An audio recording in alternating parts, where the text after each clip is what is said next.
بسم اللہ الرحمن الرحیم۔ عزیزان محترم، اس رسول کو کہ جو ملی سیکنڈز کے اندر کعبہ سے یا اپنی کزن ام ہانی کے گھر سے یا مولا کائنات کے گھر سے یا مسجد حرام سے، مختلف روایتیں ہیں، سیکنڈ کے 10ویں حصے میں بھی، شاید ہم یہ اپنے آپ کو سمجھانے کے لیے ڈیفائن کر رہے ہیں، لیکن شاید وہ اس سے بھی پہلے ہو کہ وہاں سے مسجد اقصیٰ جو ہے وہ لے کے گئے اور ملائکہ نازل ہوئے، سارے انبیاء موجود تھے اور رسول خدا نے جماعت کرائی نماز کی۔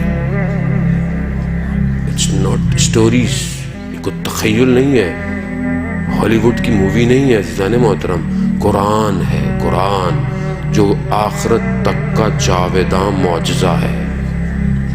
ایک لفظ قرآن کہہ رہا ہے، وہاں لے گئے۔ اس کے بعد پروردگار نے دوسرا جو سفر کرایا، وہ سارے آسمانوں سے پرواز کرتے ہوئے کہیں جنت کے لوگوں کو دیکھا، کہیں جہنم کے لوگوں کو دیکھا۔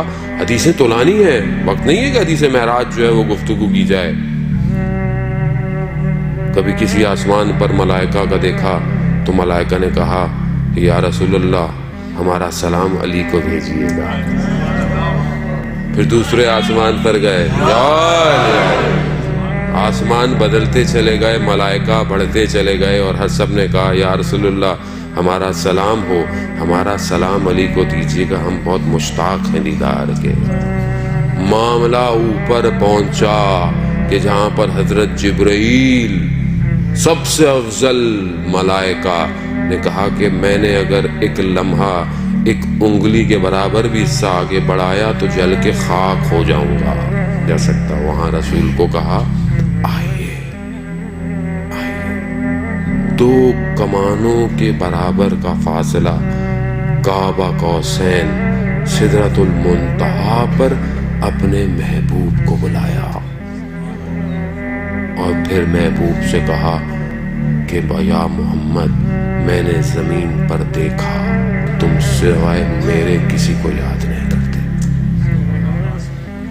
میں محمود ہوں تم محمد ہو۔ محمد بول محمد صلوات اللہ صلی علی محمد۔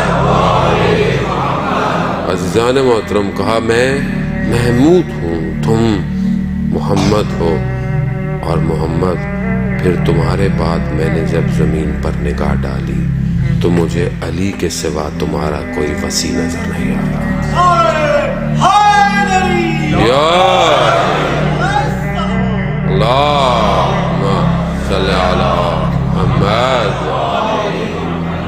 عزیزان محترم، یہ حدیث ہے، متواترہ حدیث ہے، اور رسول خدا نے جب رسول خدا کے وجود کو جب پروردگار نے دیکھا، پروردگار سے زیادہ بہتر تو کوئی کسی کو نہیں جانتا نا، اس وجود کو جب دیکھا تو اس وجود میں صرف ایک ہستی کو اتنا لبریز پایا کہ اسی کے لہجے میں پروردگار نے گفتگو کی۔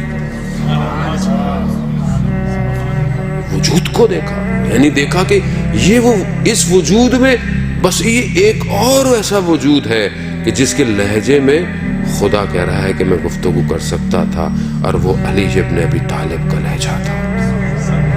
کمال ہے عزیزان محترم، فضائل کو طریقوں سے بیان کرے کہ توحید توحید نظر آئے، نبوت نبوت نظر آئے، اور امامت امامت نظر آئے۔ یار غلطیاں نہ کریں لوگوں سے واہ واہ کے چکر میں، لوگ یہاں واہ واہ کے چکر میں یہ پڑھ دیا وہ پڑھ دیا، یہ یہاں واہ واہ ہو رہی ہے، وہاں پر جب چترول پڑھیں گے نا اوپر تو پتہ چل جائے گا۔ جو حق ہے اس کو بیان کرے۔ جب خدا کہہ رہا ہے کہ میں نے پایا، میں نے اپنا بہترین بندہ پایا، میں اپنے بندے کو لے کے گیا معراج۔ پھر پروردگار نے کہا اے محمد میں نے آپ کو علی، فاطمہ، حسن، حسین اور باقی سارے اماموں کے نور کو خلق کیا، اور اگر کوئی ساری زندگی عبادت کرتا رہے کہ اپنے آپ کو ختم کر دے اور ان کی ولایت کا منکر ہو تو میں انہیں جہنم میں بھیج دوں گا۔